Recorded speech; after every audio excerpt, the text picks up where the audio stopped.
What is up? Welcome to Behind the Glass. Mikey McNuggets, Earl the Pearl, Anthony Antonelli. We just wrapped up Wednesday's edition of the Ultimate Cleveland Sports Show, and we all got busy schedules. Earl, you going to Boobie Gibson's charity tournament tonight? I'm thinking about really pulling up on it. You should. I think it's for a great cause. It's prevent the violence. This is the first of what should be an annual event. Tickets is $10, so if you all aren't doing anything, man, Garfield High School, that's where the event is happening. I think it's at 7 o'clock. We're going to have Z107.9 there sponsoring, doing their thing. So, yeah, I think I am going to pull up. I think it's for a good cause. So we just finished up UCSS. I was in your chair earlier. I switched over to this chair for this. Anthony's Behind the Glass. It's at Garfield Heights High School. Yeah. If you get a chance, pull up. Seems like a great cause. Boobie's our guy. Maybe the best shooter we've ever had on the show. So always a pleasure to talk to him. Talking about like besides yourself or including yourself? Listen, I can shoot, but I ain't Boobie Gibson. I'll tell you that. And Sam Merrill's been on the show, so Sam Merrill's actually the best shooter. I can shoot too on the popper shot. I hit like 12 in a row. Hey, Earl said he's hit 12 in a row. Like right before I did the Ultimate 216 show, I was just like getting them all in. Coincidental, there's no video, but hey, I'm just saying that's the real reason I wanted Darius Garland on the bench. So Earl, today on UCSS, we'll do a couple rapid fire things and we'll get into some other stuff. But we talked about Nick Chubb potentially being a cap casualty. Yeah. Because The Athletic and ESPN put out these articles. It was a whole exercise where they asked each team writer to pick a guy who could be a cap casualty. We've been talking about it for a year plus on this show. Mm-hmm. My big takeaway from the whole discourse from that article or those articles was I was shocked at the people's reaction, as if this was something new, if this was something that hadn't been discussed in nauseum for the last year and a half here, because the only difference in the conversation we're having today versus what we thought we'd have was, well, Nick Chubb got hurt, which just makes the whole thing more complicated. We went into last season saying this could be Nick Chubb's last year because of the cap hit. Were you as surprised as I was at the general reaction to these articles, especially considering this wasn't just singling out the Browns? This was for every team. For every I think team they in picked the a NFL. player for every team. They in the did, league. exactly. I was very surprised because, like you said, we've been talking about this for a while, right? And everybody in the city of Cleveland knew that this offseason, these conversations will come. First of all, we are in the offseason. So everybody is going to find anything to talk about, at this particular point. But it is a valid conversation to be had. But to be totally honest with you, it's like, man, if somebody got to be a casualty, like find somebody else to do it. Yeah. Like not Nick Chubb. Because honestly, Jack Conklin, right? I think that DeJuan Jones is going to be the starter. And Jack Conklin's contract is structured in a way that you really can't get out of it. And so if you just got to eat that money, you got to eat that money. Denver is doing it with Russell Wilson. You know what I'm saying? Sometimes you just got to swallow your pride and move on from the situation. When it comes to Nick Chubb, I really don't believe that he's going to ever wear another team's jersey. I think he's going to retire with the Cleveland Browns. I think that he's going to get his contract restructured and probably get 3 years added onto that deal, right? Yeah. I'm not as concerned as other people are about him coming off the injury. I alluded to like science, medicine, just where we are in 2024. This is not the 1980s, right? And I just believe that dude still got it. I think he's special, and I think everything is going to be okay. But if somebody had to be a casualty, find somebody else to do it. Yeah, listen, he fits the mold. As I said this earlier today, he fits the mold of a guy you'd look for as a cap casualty, a position that's not traditionally valued. Mm-hmm. He makes a ton of money. And unlike Jack Conklin, if you were to cut him, which I'm not saying they should, but if you were to cut him, you save about $12 million. Yeah. So that fits the mold. So, of course, they're going to pick Nick Chubb in that situation. I think that narrative is BS, though. What? The whole, I think this plug and play in the running back position, I think a lot of teams have that mindset. That's garbage. Well, it depends on what level you're willing to sacrifice plug and play. Like, you're not going to find Nick Chubb in a plug and play. That's true. But with the Chiefs, they went from Clyde Edwards-Helaire to Isaac Pacheco. Well, Pacheco better than him. Well, but that's my point. Like, you're not going to plug and play Nick Chubb. Yeah. And we saw that with Jerome Ford this year. Do you remember before the season, I had asked you guys, all right, if Nick Chubb isn't, like, in a world where Nick Chubb doesn't exist, how many yards does Jerome Ford get behind this Browns offensive line and in this offense? And I was like, okay. And I gave the number 1,100. Right. And I was wrong. I thought Jerome Ford was better than he proved to be this year. So hand up my bad. Like I was clearly wrong. I was like, okay, is the difference in money worth 400 yards? Mm-hmm. And Nick Chubb proved, or I guess Jerome Ford proved this year, whether it's 400 yards, it ended up being 700 yards. you could have 12 Jerome Fords, and that doesn't equal one healthy Nick Chubb. Yeah. Like, the scale is not always balanced like that. And it's funny, man. It just depends on where you start that As that like level. we're having this conversation, I go back to that week 2 game after Nick Chubb got hurt, and you just seen the temperament. You seen the attitude and the energy of everybody on the field. He was a common like rock. just changed. Now, granted, you just witnessed something very catastrophic, right? And so ultimately, or by default, your mind might change in a moment. But it did go to show exactly how much of an impact that he has on this entire team. And, you know, a lot of people always try to focus on, well, what do the stats look like and what did he do? What does he do on the football field? But Nick Chubb provides so many different things in so many different ways that I can never imagine a world, unless he's retired, that Nick Chubb is not the Cleveland Browns starting running back. I see it happening 2 ways. I feel very confident they'll restructure. I feel very confident that'll happen. Nick Chubb will be a Brown till the day he retires. Whether it's 2-3 years on the back end, they'll spread that money out, make it an incentive-based deal. I feel very comfortable and confident saying that that is what Andrew Berry would like to do. Yeah. But it takes 2 to tango. And if Nick Chubb says, I'm not doing it, I don't think the Browns are going to pay him $16 million. Whether that's the right or wrong move, we can discuss. I just don't think the Browns and Andrew Berry and what they've done in this 4-year window of roster building lends itself to playing. Emotions get involved in these type of decisions, and we have an owner who, in my opinion, can show his emotions at times, and then once. But we know that owner wants to throw the ball. Yeah, but at the same time, we know this ownership really loves Nick Chubb, and I've said this on multiple occasions. They talk about this dude like he's the exception to the rule. Like he's just Nick Chubb, the football player, not Nick Chubb, the running back. So we'll see. And if you had to put a percentage to it, what percentage would you guess that Nick Chubb plays his entire career in Cleveland? Is it over 80? Over 90? Under? Where would you put it? I'm going to say it's dead even on 90. I really don't think he's going anywhere. I think you're right, Mike. I think Andrew Berry will work out a deal with him, and I think he is the kind of player who will stay and take the cut. Not that he deserves to take a cut or anything. I think he's a generational talent, but I know he likes playing in Cleveland, and I know he likes being here. So yeah, I think he'll stay. I was telling my friend yesterday, I don't think he's going anywhere. As scary as of a thought it is. I'd be shocked if they don't restructure. It makes sense for both sides. I mean, it really does. Chubb's coming off a second catastrophic knee injury. He is getting older.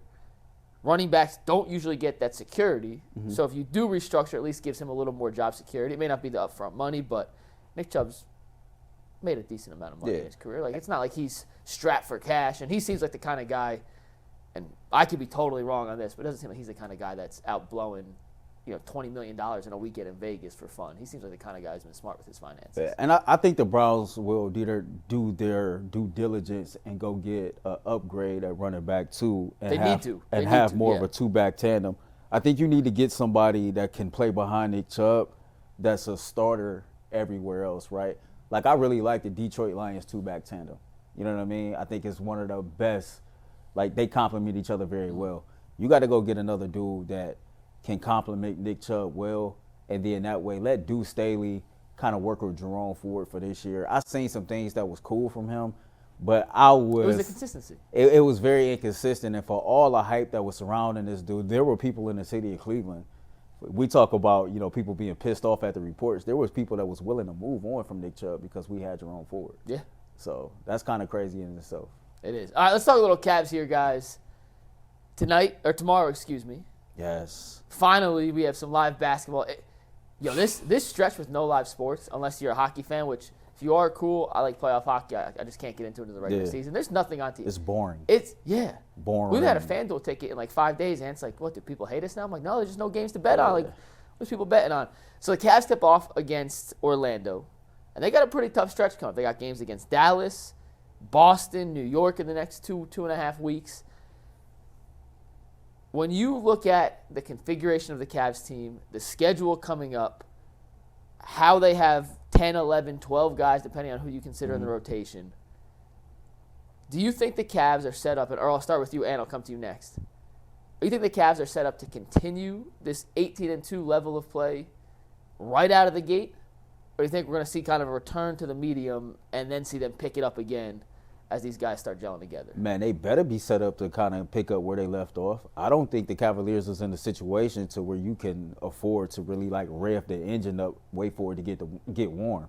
Like, this ain't the mid-90s in the middle of the winter, and you got to run outside to start your car up for 20 minutes before you take off. Did this morning, that sucks. Like, this not that. Like, I think they need to hit the court running, seriously. I think that they understand everything that happened last year, and I think that they're trying to do everything in their power to prevent that. Now, I know everything that took place was in the playoffs, but the mindset of this team, in my opinion, is different. Mm-hmm. And because the mindset is different, like you said, you've heard Donovan Mitchell is checking the standings after every single game. He said it. That's not me telling you. Okay, that's Donovan Mitchell saying it out loud. If that's the case, that should tell you where they at. LeVert does the same thing. Yeah, that should tell you where they at and what they're thinking. And like we talked the other day about, Donovan Mitchell really didn't play all that great in the All-Star game. And I don't really think his mind was on All-Star weekend, because immediately after the game was over, the first thing he said was, it's time to get back to work. We got stuff we need to take care of. I think the Cavs should hit the court running, and I think that they should like play with the same level of focus, the same level of energy. It's time to lock in. It's time to lock in. And so I just hope that's the case. And do you feel the same way, Cavs set up to continue this hot streak in the second half of the season? Yeah, my only concern would be JB tweaking the lineups maybe too much, but I think everybody's in agreement that they need to hold on to the 2 spot. So if things start slacking, I would assume he'd go right back to it. I don't think it's going to be we're going to test it and throw everything away that we've worked so hard for.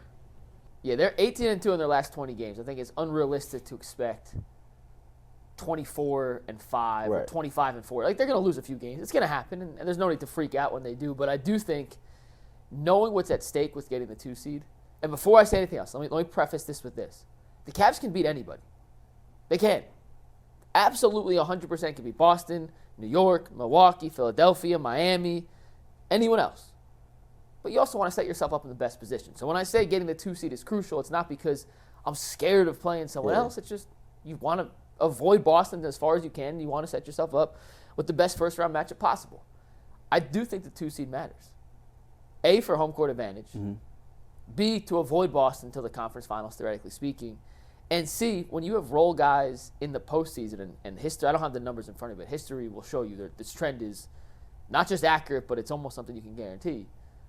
Guys like Okoro. Play better at home. And Niang. Niang may be the exception because he's played in enough playoff games now, but younger guys in the postseason just feel way more comfortable at home. The pressure's less.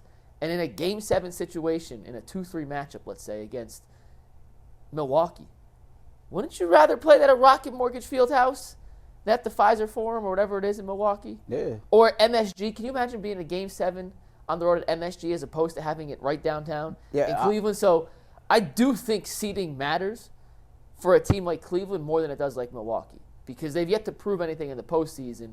And until they do, and maybe this is fair or unfair, but until they prove they can do it on the road, I got to see it before I fully believe. And that's why I do think the 2 seed is a crucial element to shoot for in the final 29 games for Cleveland. Yeah, I don't disagree with that, especially when you look at it, man. Rocket Mortgage Fieldhouse is a elite home environment. It's an elite home court advantage, right? And so the more you get a chance to play at home in the playoffs, it does benefit you, especially with the young players. I think last season, playing at MSG, just seeing that environment, it felt a lot like the mid-90s. Yeah. Right? And I think that a lot of the young players that was on that team last year that's here this year and got that experience firsthand, Isaac Okoro, I think that's going to benefit him. I think that dude he just seems so different right now to where confidence. He's ready for whatever that's going to be coming his way. And those type of experiences, like playing at MSG with it being so hostile and the lights being too bright last year, could be a benefit this season. But I'm with you. I think the 2 seed is very important.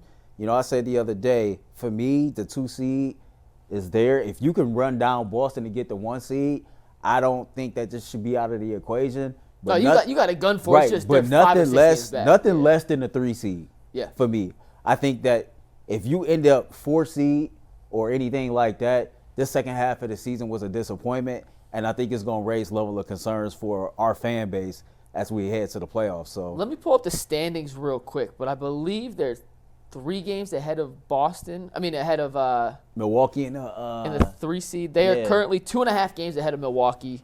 They are 4 games ahead of New York, and they are 4.5 games ahead of Philadelphia for the 5 seed. So that means in the last 29, 30 games, each team is a little bit different. And they're 6 games back of Boston for first. So they would have to play pretty poorly down the stretch here to fall out of a top 3 seed. Yeah. I mentioned them going on the road and how much more difficult that is in the big picture. It is worth mentioning the Cavs are 17-8 on the road this season. They have the best winning percentage of any NBA team on the road. And that is something that was not the case last year.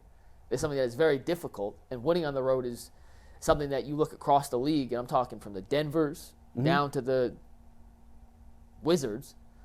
Teams, because of rest days, schedule, back-to-backs, whatever, road records aren't good, and the Cavs are 17-8 on the road, and they should be commended for how hard they play and how successful they've been on the road. But I will just say this. Just like the regular season games are different than the postseason games, the road environments on a Tuesday night in Charlotte is not the road environment in Game 3 or Game 4 at MSG. That's true. Or in Philadelphia at the Wells Fargo Arena. So, yes, I don't have the same road concerns I had last season because I think the Cavs finished 20-21 on the road. They're already 17-8. They'll shatter that record.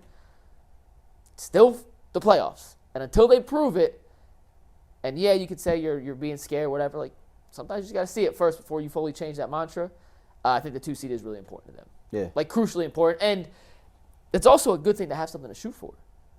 Like to have something that keeps you hungry. And I don't want to call this the dog days of spring, but like there's 29 games now. You know you're a playoff team. You know kind of where you're going to fall in the seedings, or at least in the range. It keeps you hungry, keeps you playing for something, and that keeps you hot heading into the postseason. Man, the Eastern Conference Finals is not out of the realm. And Not a chance. I legit No way. believe they can get there. I don't trust Doc Rivers leading a basketball team when it matters the most. We talk about the Cavaliers showing up when it matters most. When we get to the playoffs, man, a Doc Rivers-led team, I really don't trust that. That track record's not good. You know, I believe that Joel Embiid will be back, but, you know, we talked a lot about Darius Garland getting himself back into basketball shape. This man is going to return around the playoffs, and we don't know how much of an impact that he's going to have on that team. They have some new pieces, you know, so they got some chemistry issues to work out. I'm just looking throughout the top 4 or 5 teams in the East. You know, New York is going to be a tough test, right? They got some shooters. They are very, very tough. I think Jalen Brunson is a dog, is a pure scorer, but just like, you know, some people on our team, he can be a defensive liability himself. So this thing can be gotten this year. It's wide open. It's wide open. And the one thing that I seen last year, and I see it this year, whenever the Cavs match up with Boston, it's like they hit another level. They flip another switch. So I think they, in their minds, they believe it's either us or the Celtics that's going to represent the Eastern Conference. And so as long as they stay locked in like that, like you said, they got something to play for. Yeah. You know what I mean? And I expect them to just hit it running. I do. We talked about this on the show today, but you didn't get to chime in. Earl asked, who is the Cavs' biggest X factor down the stretch / second half of the season? Who would you say? Because you didn't get a chance to answer on the show. Who would you say fits that category for the Cleveland Cavaliers? I'm going to honestly say it might be Okoro. Like, he was the only one in that entire series against the Knicks last year that I thought played with any heart. Even though none of them seemed ready, he never gave up. Like, even when they didn't have a chance to do anything, he came back out with those extra minutes just for garbage time and played. Like, he played like it was still mattered. He plays hard every time. Yeah, with his improvement and, like you guys said, the confidence, I think you really got to keep an eye on him this entire back half of the season and going into the first series of the playoffs. And what's Isaac Okoro's Marvel Universe comparison? Like, who is he in Marvel? Or DC or That's a really good question for you. Shit, I don't know. Probably Hawkeye, I guess. I don't know. why Hawkeye? I don't know. He's not like a huge name, but he's definitely important to be there. But Hawkeye's I feel like Sam Merrill's more Hawkeye because he's a dead-eye shooter from range. Oh, I mean, I guess. Yeah, come on. I if can't you're do going better that way. than you at this. Like, Yeah, no, that's fair. You're putting me on the spot here. I don't know. well, thinking for the end of the show, we'll come back. I want the Cavs Marvel. It could be any suit. It could be DC Marvel. It could be whatever. But Okay. I want a couple. And does Mitchell have to be Spider-Man? Like, Yeah. I mean, he has to. He's Spider. I feel like he has to, but I feel like his. Like, who else he gonna be? How your nickname Spider and then you somebody else? You know what I was thinking? This is way off topic real quick. Brock Purdy's Batman. Like just a normal-ass dude. He puts on a power suit, a.k.a. Debo, Ayuk, McCaffrey, Trent Williams, and all of a sudden he's good. Nah, don't disrespect Nick Chubb. He doesn't look that cool. Don't disrespect Nick Chubb like that. Listen, That's Batman. But no. See, I think Nick Chubb. Okay, this is gonna be a whole different. We'll go back to Nick Chubb. Nick Chubb's cool. The Batman thing's cool with Nick Chubb, but like you look at Batman, and correct me if I'm wrong. He's a regular person, rich dude, puts on the suit, has all these cool weapons and stuff, but it's really the suit that makes him a superhero, not Batman himself, right? Yeah, basically. Yeah, so Brock Purdy, you take everything away, Brock Purdy's just your average dude, and then you put on his super suit and his Batmobile, which is Trent Williams, Christian McCaffrey, Brandon Ayuk, Debo Samuel. He's got Alfred in his ear, a.k.a. Kyle Shanahan, and next thing you know, this dude's MVP numbers. Like Nick Chubb, you can strip everything away from Nick Chubb, put him on any team in the league, and Nick Chubb's still putting up 1,700 yards a season. So that's not a shot at Nick Chubb as Batman. I just think Nick Chubb's more like the Incredible Hulk. I wonder if Brock Purdy even has a nickname. Is Brock his real name? Probably not. Isn't it Mr. Irrelevant? Yeah, I mean, I guess that's technically his nickname. Yeah. Yeah, I don't know. Yeah, Mike, you really derailed this because now all I can think about is like what. Well, you're doing something with the Showboys, right? Coming up about superheroes. Yeah, no. So next Thursday, you got kicked off the Showboys superhero podcast. No, it's not a superhero podcast. It's all about the top 16 games for every console. So like Nintendo, Xbox, PlayStation, and they're doing a whole March Madness series. And you're a part of this. Yeah, I'm going to do the Xbox episode. Do not fail us. So what's your? Can you give us a little secret? What's your number one Xbox? What's the number one seed in Xbox? So the number one seed that before the results came out was Halo Combat Evolved. It had like the highest rating out of everything. The first Halo game. I hated Halo. All right, well you're just objectively wrong, but. Well, I hate games where you have to shoot someone 3,000 times to kill them. I mean that's fair, I guess, but like Call of Duty, boom, objectively headshot, wrong. you're dead. So Nintendo 64. It has to be Smash Bros. No, it better not be. GoldenEye. I haven't looked at the 007. Nintendo games GoldenEye yet. was great. Oh, I love GoldenEye is good, but Smash Bros was. I haven't looked at the Nintendo games yet, but because I'm just on the Xbox episode. Okay. So I don't know what their PlayStation, Nintendo. Do you need me to talk to somebody? I get you on the N64 one if you need me to. I'll pull some strings. Actually, they were looking for people to talk about other consoles if you want. I can. I was just trying to get you back on. I'm trying to let you shine. Yeah, all right, there you go. That's your lane. Yeah. Yeah, I'm doing at least 2 episodes with them. I think is Man, how it they works, need that. Put Ant on the show full time. My man needs to be a regular host on that show and pay the man. Pay the man. He's worth it. Who does that? Who are the Showboys? I know them by their usernames on Discord because that's what they message me. But the main guy is Mike. Showboys Mike, I think is his Twitter handle. Go check him out. Yeah, like they do movies, TV, video games, literally everything. So cool. Well, they're a small little podcast, but they're really nice guys. Make sure you tell us when that episode comes out so we can blast it out from UCSS as well. Yeah, absolutely. I recorded it next Thursday night, and then I'll let you guys know when it comes out. What time? I don't know if they do it live. It's not a live. I know I'm recording at like 9 p.m., so I don't know if it's live. So it's not in conflict with the U216 show because I would have said you can't do it then, Ant. No, understandable. Yo, I have my first guest tomorrow. Who's on? You. Oh, yeah. I thought you meant a real guest. I'm just a homie. Yeah, do we count as guests for that, Earl? Like if you I bring guess any so, of us on? Yeah. I just do it because Earl's the homie. I like talking with Yeah, Earl. but we gonna talk Cavs, man. Like right before they play. Looking forward to it. This will be my first time with a guest. It's a 7:30 tip on Thursday, right? Yeah, so 7:30.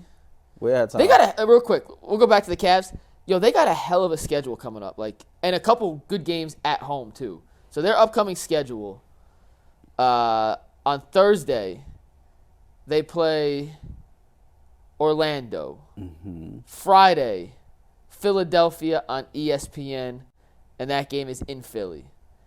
Then they got the Wizards. Tuesday, Dallas. We should be there. Remember the last time they played Dallas? They were down 20-something points. That was no Garland, no Mobley. Then they got Chicago. After Chicago, the Pistons, sucky. You ready for this for back-to-back games? Sunday night, home, Knicks. On the road. Tuesday. No, at home, Celtics. No, Tuesday, home, Celtics. So Sunday, Tuesday, and then they got a back-to-back on the road Wednesday against the Hawks. They come back. They play the Timberwolves at home. So in a stretch of a week, Sunday to Sunday, you got the Knicks at home, you got the Celtics at home, You got the Timberwolves at home. And then that following Monday, you got Kevin Durant, Devin Booker, and Bradley Beal coming to town. I want to go to that. You want to talk about a stretch we're going to learn a lot about the Cavs, Earl? Yeah. We're talking about the Knicks, a legitimate Eastern Conference contender, right? Yeah. Boston, probably the favorite to win the NBA title right now. Timberwolves, number 1 record in the Western Conference. You want to hear something about them? They've played 7 more road games than home games. So they have, in their last 30 games, it's almost a 2-to-1 home-to-road split, which means you would think they'd be better at home. The record says that. They could be the number 1 seed in the Western Conference. Then you got a team with Durant, Booker, and those 2 are Hall of Famers. Bradley Beal's not in that same level. I'm sorry, Bradley. You're good. You ain't that good. Right. But Hey. an all-star team in Phoenix coming in. I'm telling you right now, I cannot wait to see Isaac Okoro matched up against Anthony Edwards.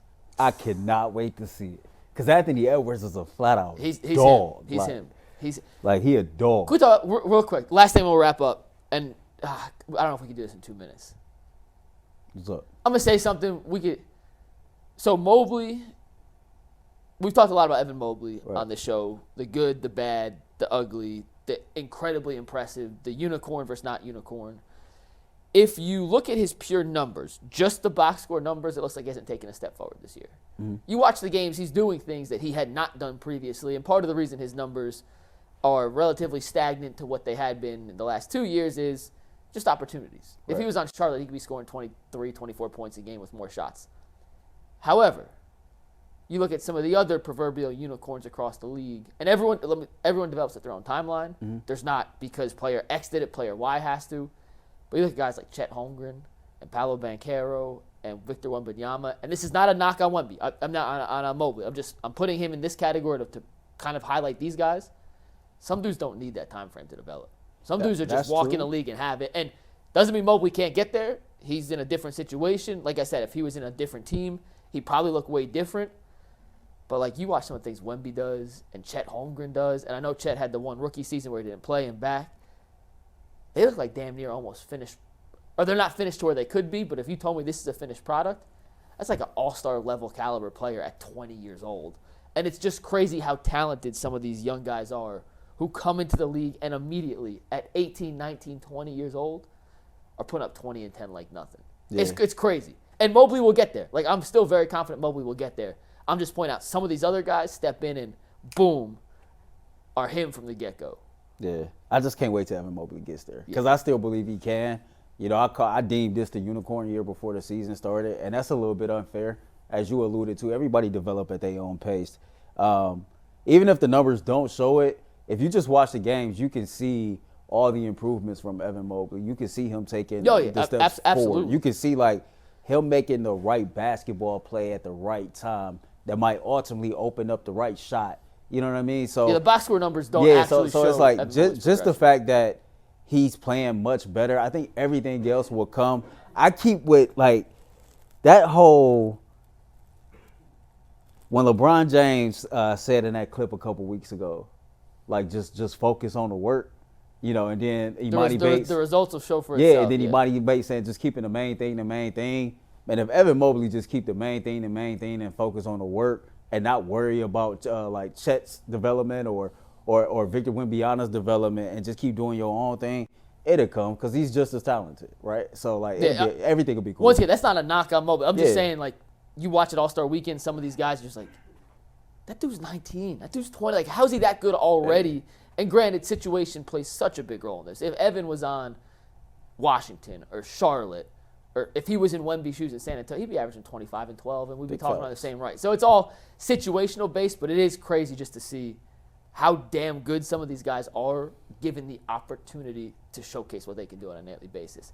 And before we wrap up, Marvel, Cavs, who is who, go. Well, I got a Okoro for you, and I'm going to go with Miles Morales because I think Spider-Man actually fits Okoro the best, where he's young, he's talented, but he has a lot to learn. And he's not one of the biggest names. I like that.